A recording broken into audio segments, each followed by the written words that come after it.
Ghana is in talks about changing the name of their airport. And I believe that this is very, very important, not just for Ghana, but for Africa. And in this video, we're going to break it down as to why I feel Africa is in the right direction. Like I said the last time, there's a lot of things that are coming out of Ghana, and we need to watch. We need to watch closely because it's the gateway to Africa.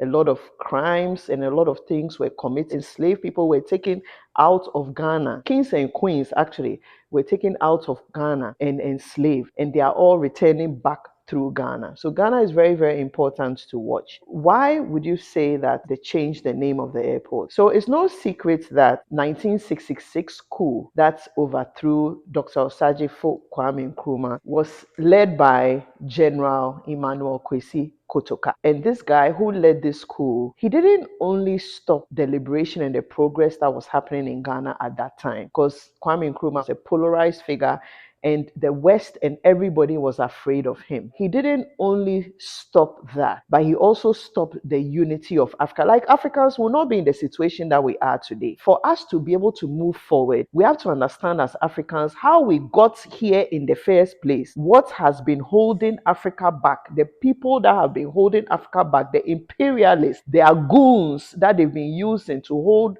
Africa back. We have to dig deeper and understand. And obviously, he didn't work alone. He worked with the opposition party at that time. He worked with the CIA. And there are documents that are saying this. But this guy overthrew Kwame Nkrumah and put a halt to Ghana's progress. And after 60 years, we are still talking about Nkrumah. He put a halt to Ghana's progress and he put a halt to Africa uniting. The airport was named after Kotoka. And I believe that your airport is like your first introduction to your country. So how can we honor a cool leader who brought down a polarized, not just a leader, but a polarized figure like Osajifo Dr. Kwame Nkrumah? How can we honor that name with naming the airport after him?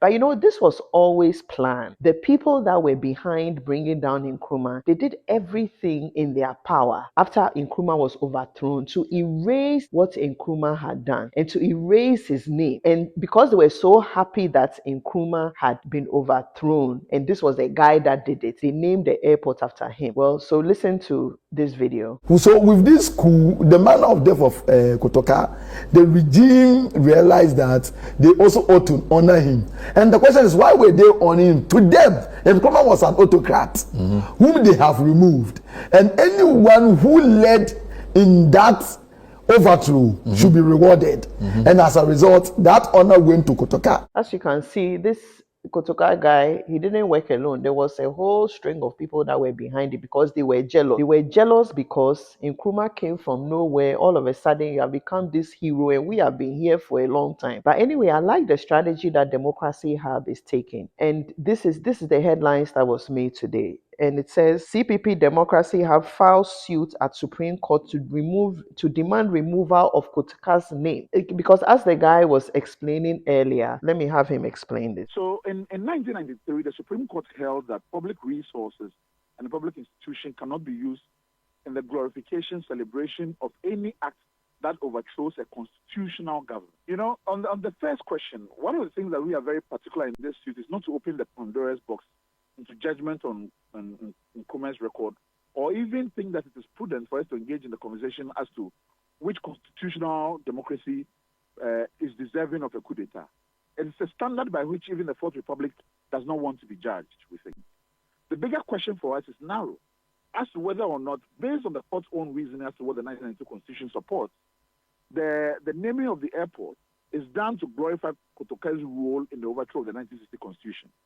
I do not accept the view that there was no way for Nkrumah to have been removed through the mechanism of the democracy. Based on what I know, based on what I've read, I am for this. Can you honor a coup leader with the name of your airport? That's the first one. Secondly, what are you teaching your children? The people that overthrew him, they did such a good job at covering up. Do not be surprised when you get Ghanaians that talk against Nkrumah. Let's put everything aside. Which leader has come and has been able to surpass Nkrumah? So I don't care that he was an autocratic leader, he was a socialist. Nkrumah, one trait about Nkrumah was that he was a selfless leader. And I always believe that a good name is definitely better than riches. And what is done in the dark will certainly come to light. It's very, very important that we know these things because we elected a leader for the past 8 years, and these are his people. The people that overthrew Nkrumah, these are his people. So when he came into power, he was doing certain things that was still erasing Nkrumah's name. That's what has brought the outrage and the attention on this matter. And in going down and in studying this, for us to move forward, we really need to go to our history and see what is bringing us down and what is bringing us back. And not only should we take off the name Kotoka International Airport,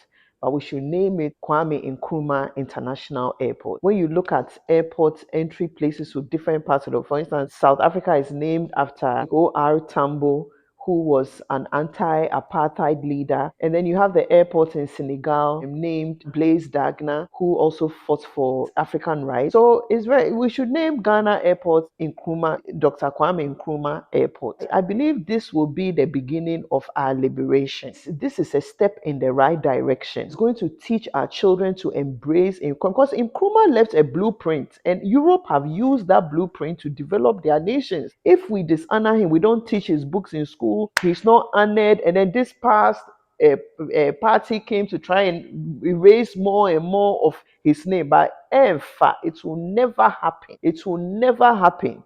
Nkrumah, you see, when you do something in the dark, it will come to light, and they have exposed themselves. Well, anyway, I'm just happy that this is actually in talks. It's in the step in the right direction. Like I said in my previous video, I was losing hope for African unity. But every day when we hear something that takes us a step towards us getting our freedom, right, I'm going to bring it here to talk about it. So this is the Afritude movement. If you like this channel, please subscribe and let's get to know each other. And thank you so much for the new subscriptions.